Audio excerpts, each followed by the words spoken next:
I am Jin-woo Ha.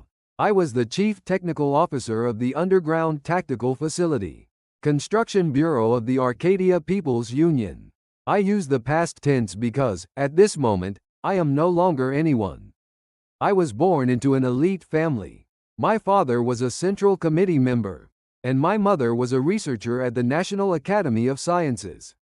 I naturally received the best education and graduated top of my class from the National Construction Engineering University.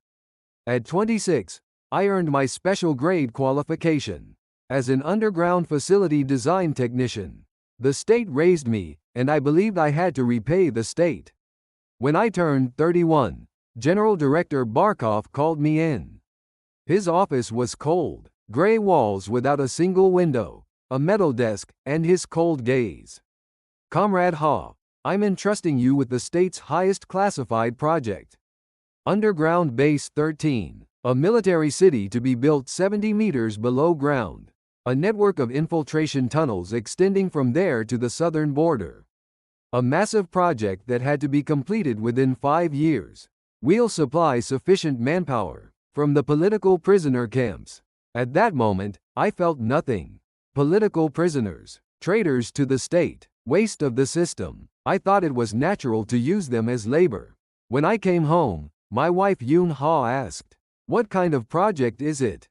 "I can't say. It's classified." Yoon Ha didn't ask further.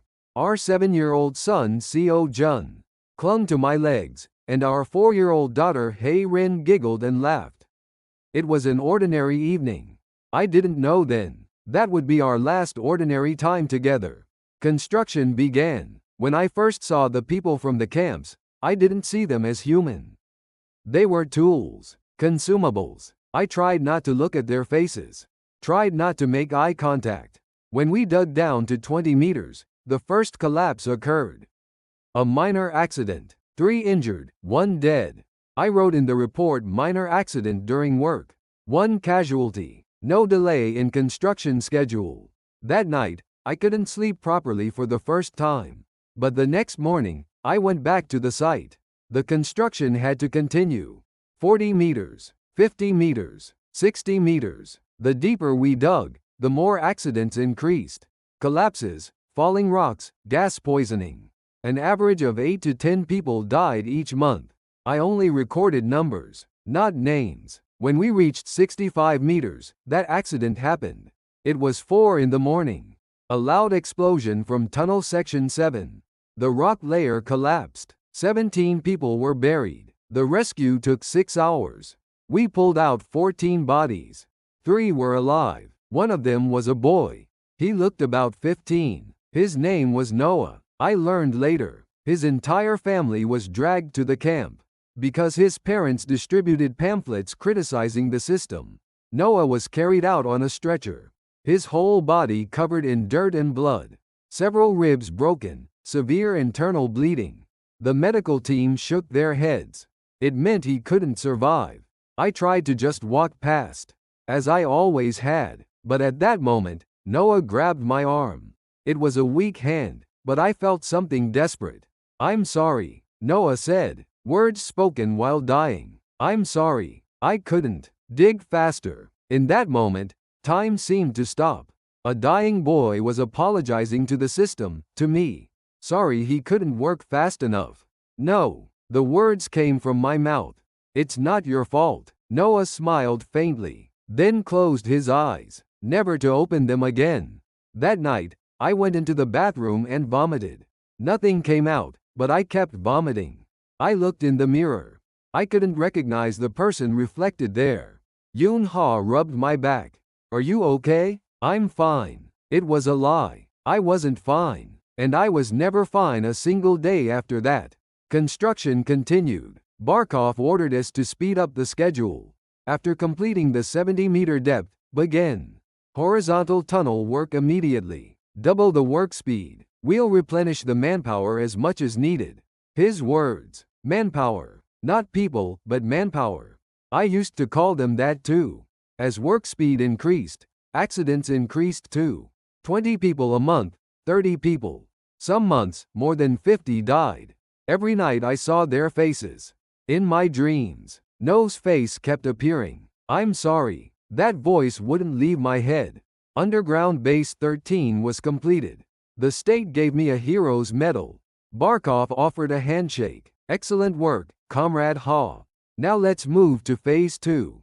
Phase 2. Deeper tunnels, longer distances, and more deaths. I drank that night, alone. Yoon Ha asked, "What's wrong?" "Nothing." But Yoon Ha knew that I was breaking down. The next day, I received new work orders.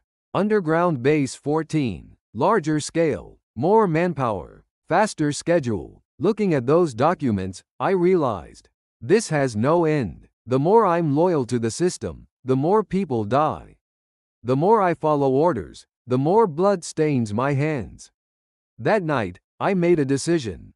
I had to leave. I told Yoon Ha, "Let's leave here." Yoon Ha looked at me for a long time.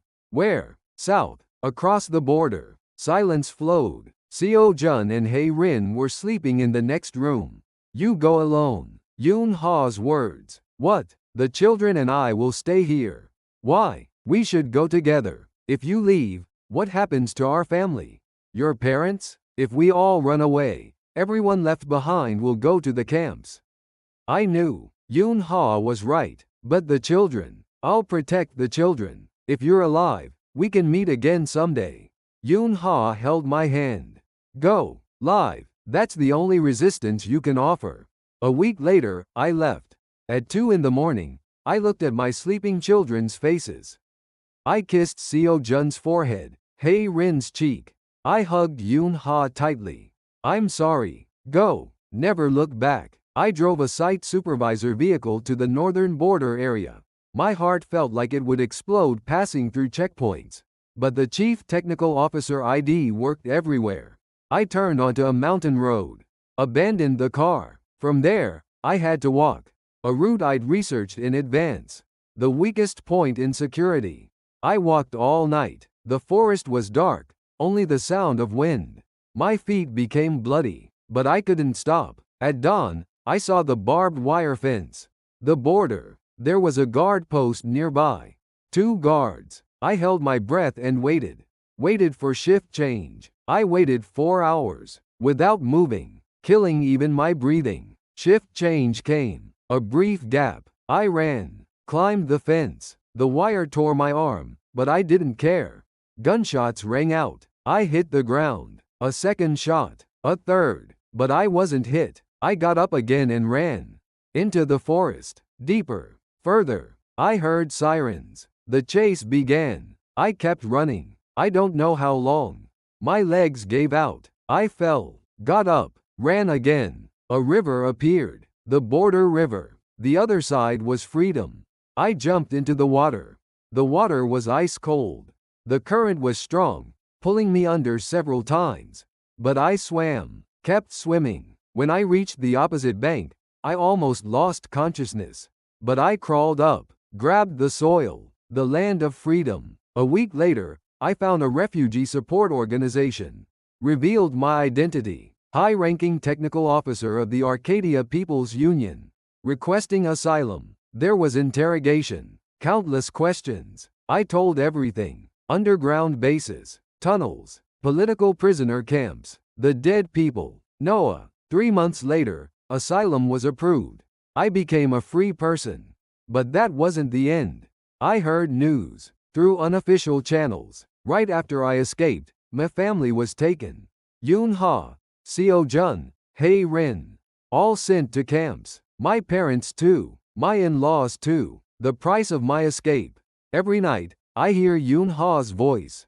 Go live. I see Seo Jun and Hae Rin's faces. That night, their sleeping faces. I survived. I gained freedom. But what does it mean? While I'm here, my family is working deep underground. In those tunnels I used to dig. I testified to human rights organizations. Gave statements at international courts. Exposed the atrocities of the Arcadia People's Union. They recorded my story. It appeared in the media. But nothing changed. Yoon Ha is still there. Seo Jun and Hae Rin too. This is the weight of freedom. I think of No's last words. I'm sorry. He did nothing wrong. Neither did Yoon Ha, Seo Jun, or Hae Rin. They're all paying the price for my choice. Sometimes I wonder, what if I had just followed orders? Kept digging tunnels, kept closing my eyes. Would our family be living normally now? But I know, that wouldn't have been living. Freedom wasn't light, it wasn't free. Someone had to pay the price. And that someone was the people I loved most. Even now, I dream every night.